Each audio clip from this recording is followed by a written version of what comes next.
हम जैसा कर्म करते हैं उसी के अनुरूप हमें ईश्वर सुख दुख देता है करता है। जिस व्यक्ति का जन्म शुभ समय में होता है उसे जीवन में अच्छे फल मिलते हैं और जिनका अशुभ समय में उसे कटु फल मिलते हैं।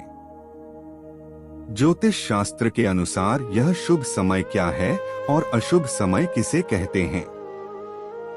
अमावस्या में जन्म।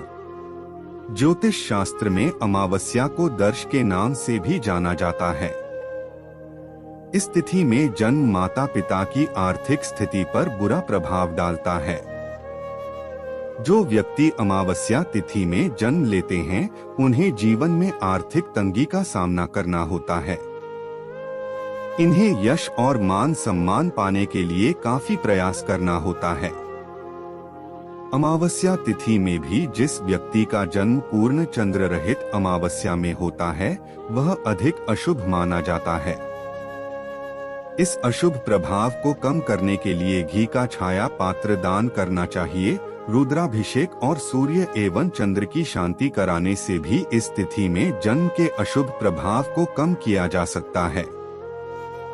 संक्रांति के समय भी संतान का जन्म अशुभ माना जाता है। इस समय जिस बालक का जन्म होता है उनके लिए शुभ स्थिति नहीं रहती है। संक्रांति के भी कई प्रकार होते हैं, जैसे रविवार के संक्रांति को होरा कहते हैं, सोमवार को ध्वांशी, मंगलवार को महोदरी, बुधवार को मंदा, गुरुवार को मंदाकिनी, शुक्रवार को मिश्रा व शनिवार की संक्रांति राक्षसी कहलाती है। अलग अलग संक्रांति में जन्म का प्रभाव भी अलग होता है। जिस व्यक्ति का जन्म संक्रांति तिथि को हुआ है उन्हें ब्राह्मणों को गाय और स्वर्ण का दान देना चाहिए, इससे अशुभ प्रभाव में कमी आती है। रुद्राभिषेक एवं छाया पात्र दान से भी संक्रांति काल में जन्म का अशुभ प्रभाव कम होता है। भद्रा काल में जन्म।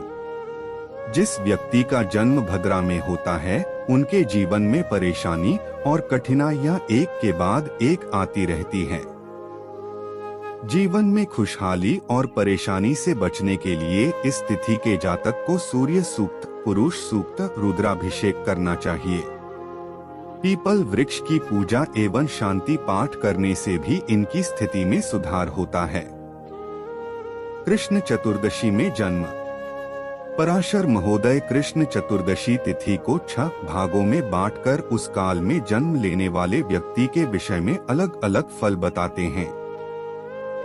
इसके अनुसार प्रथम भाग में जन्म शुभ होता है, परंतु दूसरे भाग में जन्म लेने पर पिता के लिए अशुभ होता है।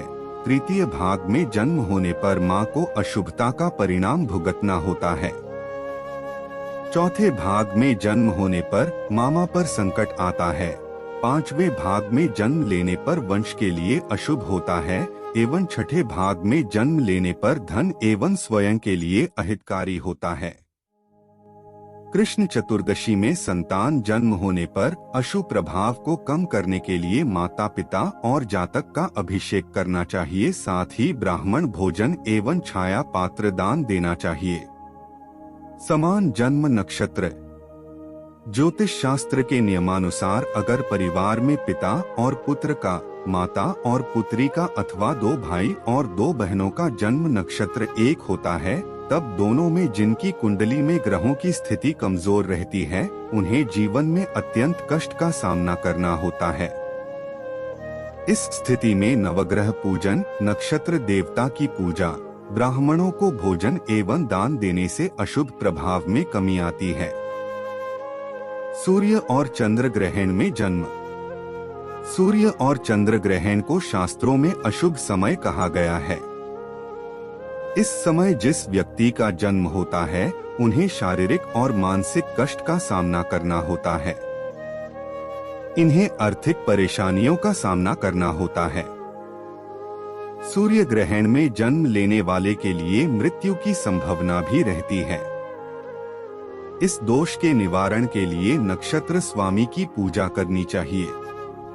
सूर्य व चंद्र ग्रहण में जन्म दोष की शांति के लिए सूर्य, चंद्र और राहु की पूजा भी कल्याणकारी होती है। सर्पशीर्ष में जन्म। अमावस्या तिथि में जब अनुराधा नक्षत्र का तृतीय व चतुर्थ चरण होता है तो सर्पशीर्ष कहलाता है। सर्पशीर्ष को अशुभ समय माना जाता है।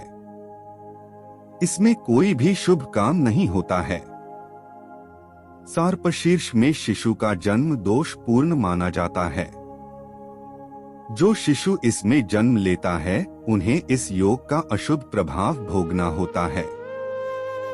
इस योग में शिशु का जन्म होने पर रुद्राभिषेक कराना चाहिए और ब्राह्मणों को भोजन एवं दान देना चाहिए। इससे दोष के प्रभाव में कमी आती है।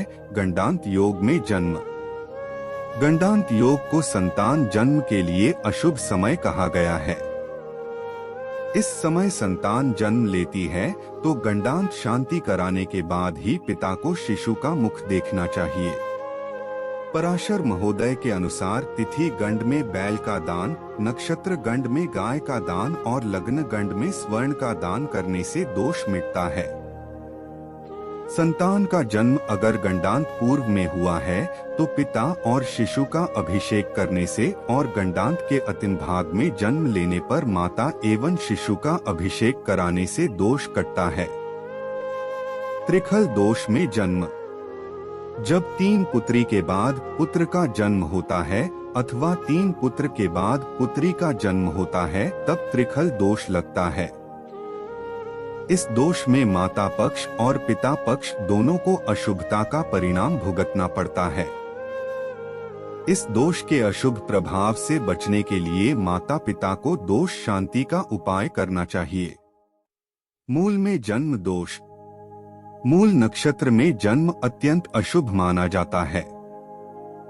मूल के प्रथम चरण में पिता को दोष लगता है, दूसरे चरण में माता को, तीसरे चरण में धन और अर्थ का नुकसान होता है। इस नक्षत्र में जन्म लेने पर 1 वर्ष के अंदर पिता की, 2 वर्ष के अंदर माता की मृत्यु हो सकती है। 3 वर्ष के अंदर धन की हानि होती है। इस नक्षत्र में जन्म लेने पर 1 वर्ष के अंदर जातक की भी मृत्यु की संभावना रहती है।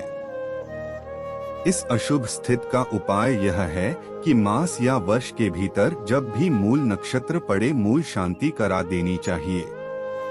अपवाद स्वरूप मूल का 4th चरण जन्म लेने वाले व्यक्ति के स्वयं के लिए शुभ होता है। अन्य दोष। ज्योतिष शास्त्र में इन दोषों के अलावा कई अन्य योग और हैं जिनमें जन्म होने पर अशुभ माना जाता है। इनमें से कुछ हैं यमघंट योग, वैधृति या व्यतिपात योग एवं दग्धादि योग हैं। इन योगों में अगर जन्म होता है तो इसकी शांति अवश्य करानी चाहिए।